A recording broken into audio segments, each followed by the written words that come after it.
Mine is just going to be a clinical presentation, mainly of thrombocytopenia. And and we will talk about the differential diagnosis as well. So, as we know, there are several causes of thrombocytopenia. And today we are focusing on malaria, but I think these are the commonest presentation with every type of thrombocytopenia. And like I said, it's caused by several things. So clinical presentation will depend on what is causing your thrombocytopenia.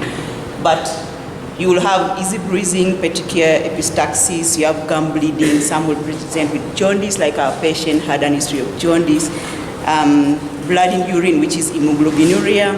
You have GI bleeding, which our patient had, if you listen to the history very well. And then disseminated intravascular coagulopathy, which is a severe form of ITP, which also happens because of consumption of the, it can be because of the bad clotting factors and also poor synthesis of the clotting factors. So our differential diagnosis, one is ITP, which we have ITP, HUS, and thrombocytopenia, absent radius syndrome, and then we have the TTP. So looking at our patient, when you look at our patient, if we look at ITP, in ITP usually is an unhealthy child who comes in with a petechial ecchymosis and epistaxis, but the other signs of what we had in our patients may not be there. And also, when you look at their peripheral smear, remember our patient peripheral smear was normal. So when a patient has ITP, the white cells, and when they do a PBF, the white cells will be normal. The platelet size will be normal to increase, but there will be no atypical cells. In HUS is usually E. coli, secondary to E. coli infection. In this patient, when you do peripheral smear, you're most likely going to see things like helmet cells, Barr cells, cystocytes. And these are patients who present with deranged renal functions. They may have raised creatinine, they will have high blood pressure.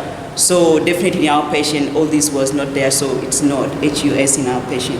And also thrombocytopenia, absent radius syndrome. These will have dysmorphic features. They will have an absent radius, as it says. They also have thrombocytopenia. And this is due to increased distractions of the platelets in the patient. Then we have the TTP. This one sometimes also has similar presentation with malaria. They have a fever, headache. They can present with malaise. They may have pallor. The jaundice, nausea, and vomiting, which really rhymes with our patient. But when you do the peripheral smear, you will have polychromasia. They may have stippling cystocytes, so which we didn't see in our patient. So one other thing,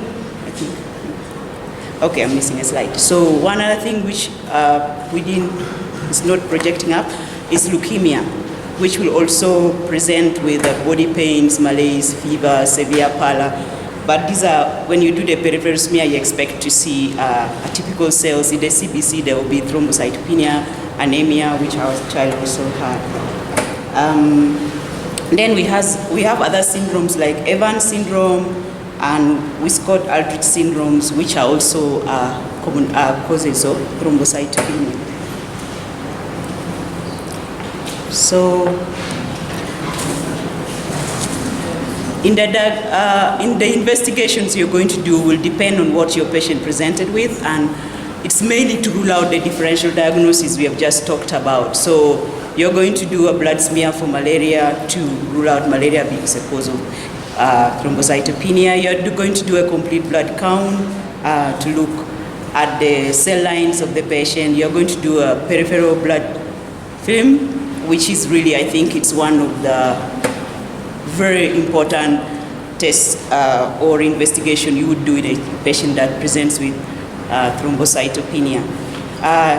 APTT, PT in a patient with isolated thrombocytopenia will not be raised. But if you're thinking of other bleeding, if a patient comes in with other bleeding conditions like hemophilia, yes, then this will be prolonged. It can be prolonged if your patient has DIC. And then, of course, the other investigation depends on your other findings, like bone marrow, if your PBF showed you something abnormal.